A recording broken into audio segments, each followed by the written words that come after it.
Hello दोस्तों, आप सभी का स्वागत है ये हमारे मैजिकल सेटअप वाले वीडियो के अंदर, जहां पे हम एक बहुत ही बढ़िया ETF का स्पेशली निफ्टी 20 का इन्वेस्टमेंट सेटअप जानेंगे।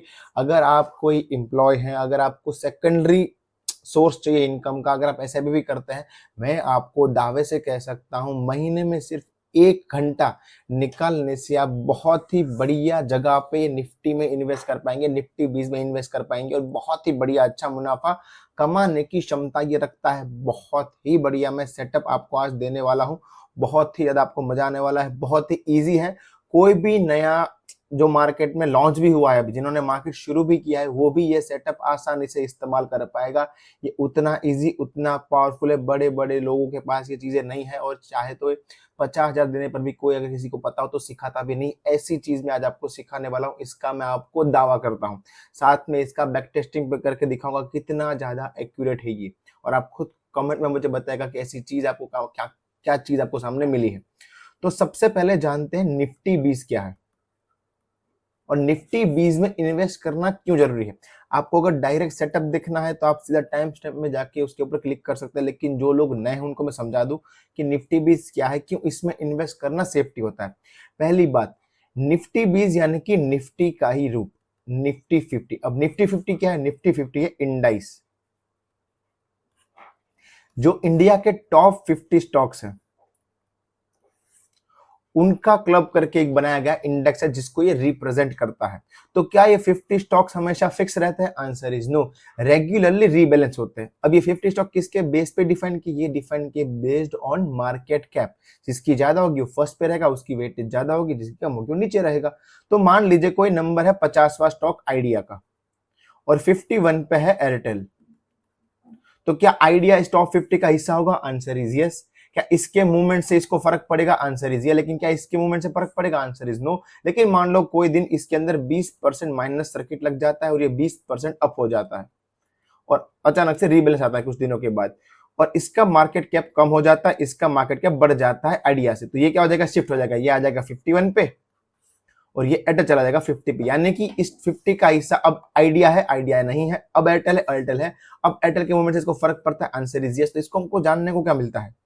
इसके कंटिन्यूअस रीबैलेंस से जो स्टॉक्स लायक हैं, जो अच्छा परफॉर्म कर रहे हैं, वही सिर्फ इसका हिस्सा रहेंगे। जो घटिया परफॉर्म कर रहे हैं या फिर परफॉर्म थोड़ा धीमा कर रहे हैं, वो अपने आप से इसमें निकलते जाएंगे। जिससे होगा क्या कि आपका कैपिटल प्रोटेक्शन इसमें ऑलमोस्ट 100% है। ऑलमोस्ट बोल रहा हूं क्योंकि ये कभी जीरो नहीं होने वाला सर।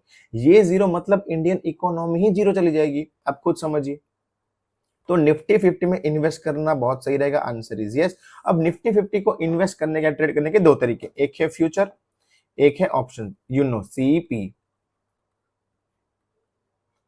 लेकिन इन दोनों में दिक्कत क्या है? पहली दिक्कत है ये दोनों में एक्सपायरी आती है कि आप 3 महीने से ज्यादा इसको होल्ड नहीं कर पाएंगे। लेकिन मुझे तो इन्वेस्टमेंट करना है, मैं कहाँ देखता फिरूंगा, और इसके अंदर मार्जिन की रिक्वायरमेंट होती है, अनलिमिटेड ड्रॉस के अंदर चले जाते हैं। मुझे तो कम पैसा, मेरे को तो हर महीने 2,000 रुपए डालना है, मैं कैसे डाल पाऊंगा? तो तीसरा तरीका है इसका ETF। अब आते हैं वर्ड ETF के ऊपर। ETF का मतलब होता है एक्सचेंज ट्रेडेड फंड्स।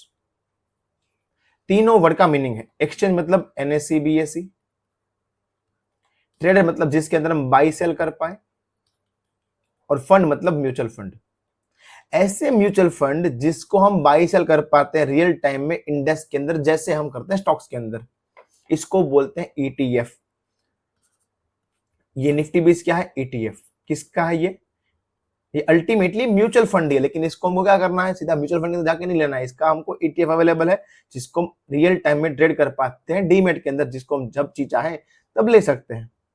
अब आपको एक और क्वेश्चन आएगा कि सर अगर हमारे पास म्यूचुअल फंड है जिसको बोलते हैं निफ्टी के लिए इंडेक्स फंड, की जो इंडेक्स को रिप्रेजेंट करता है, तो हम ETF क्यों ले?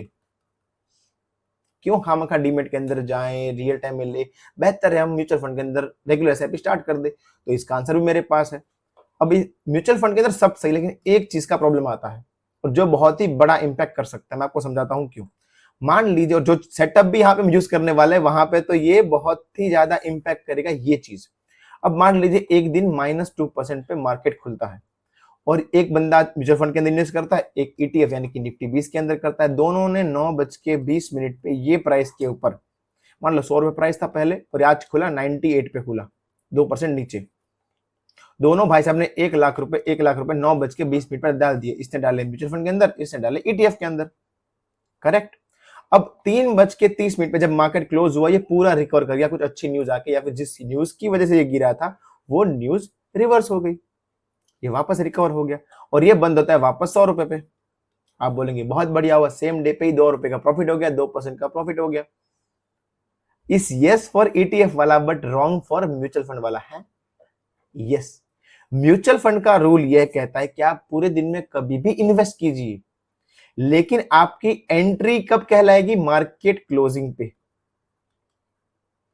जो क्लोजिंग प्राइस होगी वही आपकी एंट्री प्राइस कहलाएगी, इररिस्पेक्टिव आपने कितने बजे इन्वेस्ट किया। मतलब ये 100 रुपए पे बंद हुआ तो आपका एंट्री ये 1 लाख रुपए का 100 रुपए पे कहलाएगा, ना कि 98। जबकि ईटीएफ वाला क्या है, रियल टाइम में बाय कर रहे हैं, तो इसने तो 98 पे बाय किया था, इसको 2% सेम डे पे मिल गया, जबकि ये 0 पे खड़ा है। अब लॉन्ग टर्म में देखिए 3-4 बार इतना हुआ तो कितना बड़ा इंपैक्ट कंपाउंडिंग में भी डालता है, इसीलिए ईटीएफ इज मोर रिलेवेंट। ठीक है सर, अब आते हैं सेटअप के ऊपर। देखिए यहाँ पे हम चार्ट कौन सा यूज करेंगे? चार्ट हम यूज करेंगे निफ्टी 50 का। क्या निफ्टी 20 का चार्ट अवेलेबल होता है? Answer is yes. लेकिन क्या वो काम का है? Answer is no. हमको अल्टीमेटली देखना निफ्टी 50 को है, तो निफ्टी 50 जब भी हमारे दायरे में आएगा हम तभी इन्वेस्ट करेंगे। अब इस काम करते हैं सेटअप की बात। पहला है टाइम फ्रेम। टाइम फ्रेम कौन सा रहेगा? टाइम फ्रेम यहाँ पे रहेगा मंथली।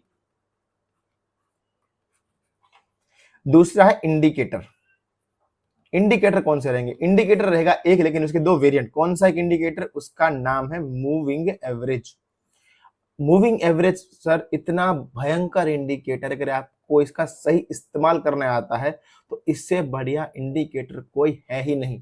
ये इतना पावरफुल चीज है, ये प्राइस को डिनोट करता है हमेशा। बाकी सब चीजें इंडिकेटर होती है, लेकिन इंडिकेटर ये खुद प्राइस है, ये प्राइस का मूवमेंट बताता है, और बिना अपने आप को एवरेज किए प्राइस कभी इतना ऊपर जा ही नहीं सकता। अब यहाँ पे हम 2 तरह के मूविंग एवरेज यूज करेंगे, एक है 20, एक है 50। 20 EMA और 50 EMA, नॉर्मल EMA यूज करना है। ठीक है सर, ये कुछ इस तरह के आपको, मान लीजिए ये प्राइस है तो आपको कुछ इस तरह की लाइन दिखेगी, प्राइस के साथ ही एवरेज चलेगी। 20 ऊपर होगा और 50 उसके नीचे होगा। ठीक है सर, अब आपको करना क्या है, अब समझिएगा कि कैसे इन्वेस्ट करना है। जब भी ये प्राइस मंथली टाइम फ्रेम के अंदर कब 20 को टच करने आए, 20 को जैसे ही टच किया, आपको जितना भी इन्वेस्टमेंट करना है उसका 60 to 70% इन्वेस्टमेंट आप यहां पे कर सकते हैं। कब? जब ये मंथली की 20 EMA के पास आए। मोस्टली यहां से ये मुड़ जाता है और 1-2 साल में आपको हर बार ये मौका देता ही देता है, इतना पावरफुल चीज है। तो 60 to 70% तब, अगर ये और नीचे आता है और ये 50 के आसपास, अगर 50 के आसपास आ गया तो आपके लिए लॉटरी है, समझिएगा, लिटरली आपके लिए लॉटरी है। अगर ये 50 के पास आता है तो रेस्ट जो भी आपका इन्वेस्टमेंट बचा है 40 to 30% वो आप यहाँ पे करेंगे। तो क्या सर इसके नीचे आएगा? तो इसमें पहली बात कोई एसएल नहीं है। क्यों? क्योंकि यहाँ पे हम इन्वेस्टमेंट कर रहे हैं और हमको पता है कि इंसान हो या मार्केट जाना ऊपर ही है। ये आपको मैं दिखाऊंगा पिछले 25 सालों का चार्ट, ये कभी भी इतना ज्यादा सस्टेन नहीं किया। जब भी नीचे आएगा, बिल्कुल 50 पे आने पे मौके कम मिलते हैं, 20 पे आके ही मुड़ जाता है। जब भी यहाँ पे आता है आपके लिए एक्स्ट्रा लॉटरी है, यहां से मुड़ेगा ही मुड़ेगा, क्योंकि ये इंडेक्स है। अल्टीमेटली इसको ज्यादा नीचे नहीं आएगा, क्योंकि अल्टीमेटली इंडियन मार्केट का परफॉर्मेंस शो करता है। जीडीपी कहाँ पे जा रही है, कंपनी का ग्रोथ कैसा है, ये सारी चीजें इसके अंदर डिनोट होती है। इसके अंदर ज्यादा बबलिंग वाला परमिशन नहीं आता कि अचानक से बहुत ऊपर चला गया, बहुत नीचे आ गया, नीचे 5-6 साल रुक गया। ऐसा खेल इसके अंदर नहीं था कि कंट्रीज कंटिन्यूस ग्रो करती है। तो यहाँ पे हमने चीज जानी, इसमें एसएल क्या रहेगा? No SL. टारगेट कुछ रहेगा क्या? टारगेट भी कुछ नहीं, क्योंकि यहाँ पे हम इन्वेस्टमेंट कर रहे हैं। इसको होल्ड कीजिए, लंबा लंबा जाता रहेगा। जब भी आपको पेट भर जाए आप निकाल दीजिएगा आराम से।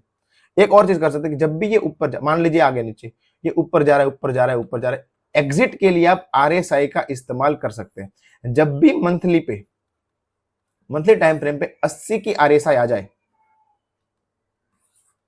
तब आप चाहे तो इसको आधा कम कर सकते हैं या फिर 75% 80% काट सकते हैं।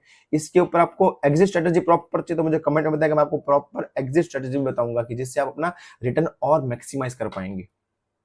एक बार इसका बैक टेस्ट आपको दिखाता हूं, मजा आएगा आपको। देखिए ये चार्ट है निफ्टी का, कब से? 2003 से लेके, एक्चुअली 2001 से है, ये आज क्या है 2025, 25 सालों का चार्ट है ये। ऊपर की लाइन जो दिख रही ग्रीन आपको वो है 20 और नीचे की जो दिख रही है वो है 50। अब देखते कितनी कितनी बार मौके मिले, यहां मौका मिला, यहां मौका मिला, यहां मौका मिला। ये एक बार नीचे 50 पे आया था, कब? 2001 के या 2003 के बाद, 2009 के बाद आया, 2009 में आया था, इतने सालों के बाद। कब? 6 साल के बाद एक बार ये 50 पे आया, नीचे आके रुक के वापस भाग गया। देखिए फिर ये मौका वापस कब आया? 2012 के अंदर। फिर ये कम से कम यहाँ पे रुका रहा, फिर वापस ऊपर भाग गया, वापस आया यहाँ पे, वापस ये आया 2020 वाला हमारा कोरोना, नीचे आया वापस ऊपर भाग गया। उसके बाद